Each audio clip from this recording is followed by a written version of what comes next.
Welcome back, everyone. I'm Jerry Hall, and here's the view from Costa Rica. I'm going to do something a little different today.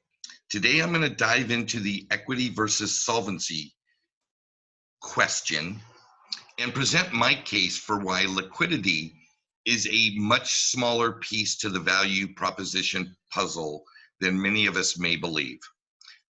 I have become, well, I'd say a solvency bull.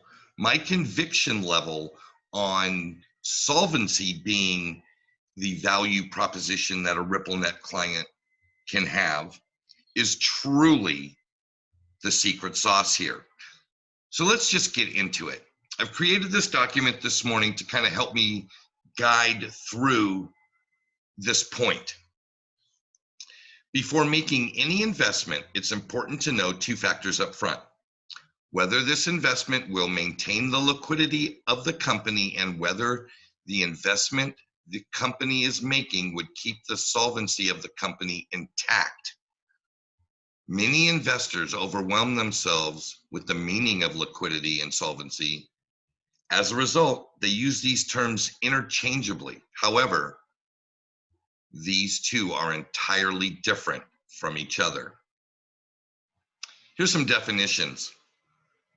Liquidity can be defined as a firm's ability to meet the current liabilities of its current assets it has.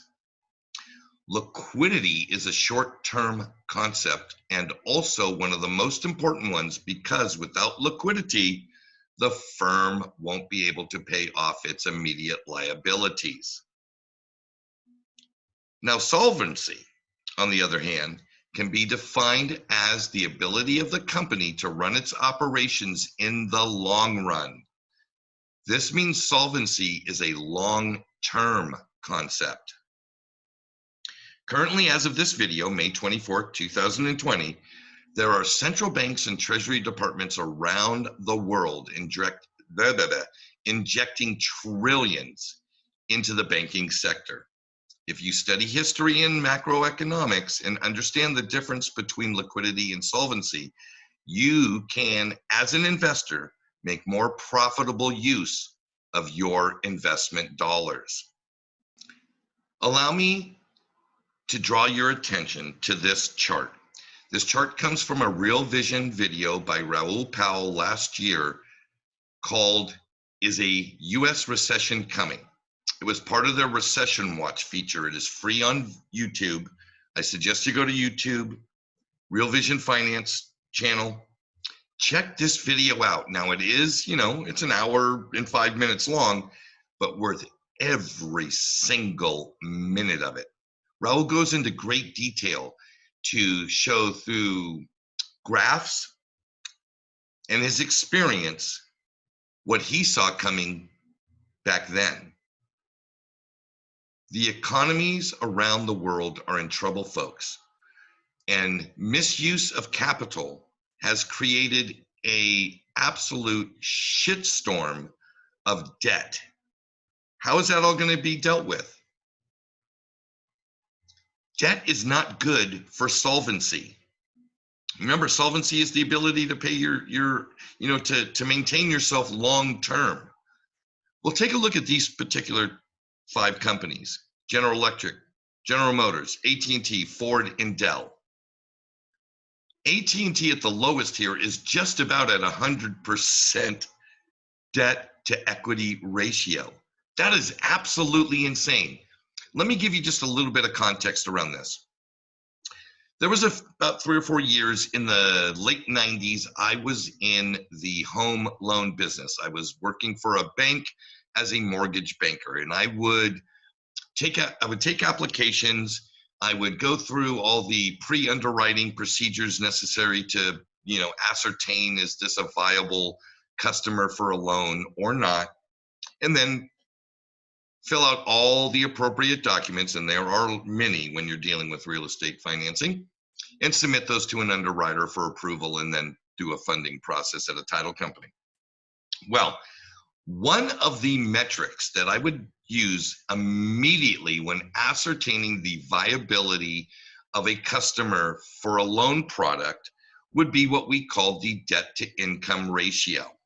I would simply take out a piece of paper, write down the total amount of their debt in the form of dollars, what their monthly obligations on that debt were, then look at their income and divide their debt into their income. And to give you an idea, if they did not have under a 35% debt to income ratio, there was a very good chance, unless some other, miraculous circumstance happened to present itself, that they would not be able to qualify for a loan. All right. These are loan standards that assess risk. Risk is important when you're lending money, if you're the lender, to understand the risk that you're taking. It's also important for the consumer to understand the risk they're taking, because if you get yourself too far in debt, you will not be able to cover it. Right? There we go. That whole liquidity solvency thing comes into play. Sure, you may be able to handle it barely today, the debt service, therefore you have the appropriate liquidity.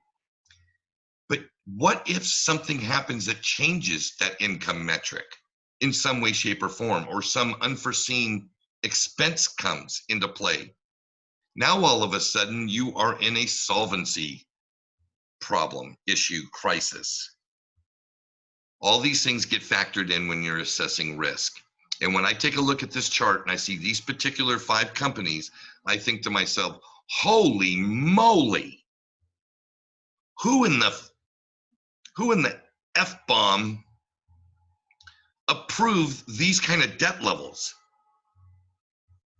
The risk of holding these companies is massive. And what is the return on investment if you were to invest in these companies, whether it be in their equities or their corporate bonds? And are you getting paid for that appropriate risk? Well, I can tell you, having looked at the equity market and having looked at what these corporate debts are returning to their investors, it's not appropriately priced. It's not appropriately priced for the risk that you're taking. It is absolutely insane. But at least I digress. This is not a bash General Electric, GM, AT&T, Ford, or Dell video. This is about liquidity and solvency. Yeah, I can get off on a little rant there every once in a while, folks. Thanks for bearing with me here. Let's get back to the document I created. I want to really illustrate this point. When you factor in that the economy is in a slowdown and you understand the difference between liquidity versus solvency, you will be able to see that a disaster is coming. Liquidity, whether from the Fed Treasury or more corporate bonds, will only paper over the short-term problems. For any of these companies to survive, they will need to lower their operating expenses, lower their debt service, and increase their revenues. I know. All that Nostra and Vostra capital, Jerry. XRP and Ripple are going to unlock that and unleash that. Okay, let's say that's true. And I do believe it's true. But it only helps the short term. Liquidity is a short-term metric. It's a short-term solution. The underlying systemic problems in our financial institutions isn't liquidity. The Fed and the Treasury are all in on that. They're going to make sure there's plenty of liquidity. That isn't the issue. Therefore, liquidity isn't the value proposition for RippleNet. It's solvency. Solvency is obtained when a company acquires new customers, clients that produce more revenue than it takes to obtain them, or reduce the cost of its operation to service its existing customer/client base. All those share buybacks didn't create new revenue producing products and services needed for growth for any of those companies. They just produced higher stock prices. Now, this issue around solvency it really especially speaks to the banks. If you've looked at historically, banks have had a downward valuation decline over 18, 20 months. They are going to need to implement new ways to service their existing clients at a higher profit margin. And hopefully develop products or produce products and services that will attract new customers, new clients. This is the secret sauce, folks. Again, this is my point. I'll make it and say goodbye. My point is that RippleNet, whether it be a bank, a corporate, or a small to medium enterprise, is an actor on the world stage in one way or another. One man's income is another man's expense. When I buy something, I'm spending. That's an expense. The person I bought it from, it's income. This velocity of money, this process of municipalities, states, and federal governments receiving revenue through taxation of sales tax, commodity tax, this, that, and the other, all those million taxes we friggin' pay. You have to look at all of these factors. When a company joins RippleNet, they have access to a network that allows for increased margins from their existing flows and provides capital direct to areas that provide solvency going forward. Solvency going forward equals, basically think of it like this: increased revenue or higher margins in streams that revenues stay static. So if the figure is $100 and it stays static, you want to reduce the operating cost in that flow. Maybe it was $80 today to generate that $100, which gives you a $20 margin. Or you imply RippleNet if you're a bank, and now all of a sudden your margin goes down to 30. So now the difference between 30 and 100 is 70. You've just increased your margin by 230%. Get the point? Excellent point. I want to thank all of you for watching, and thanks so much for all these new subscribers. And I also want to say thank you to the media outlets that I use to create this content. Obviously, you saw the graph from Real Vision, articles from Forbes, pieces and data from Investopedia. I got a illustration from Wall Street Mojo. Also used Wikipedia to get some information for this. There's many wonderful sources for information, folks. I hope that you keep your student hat on. And until next time, from Costa Rica, Pura Vida.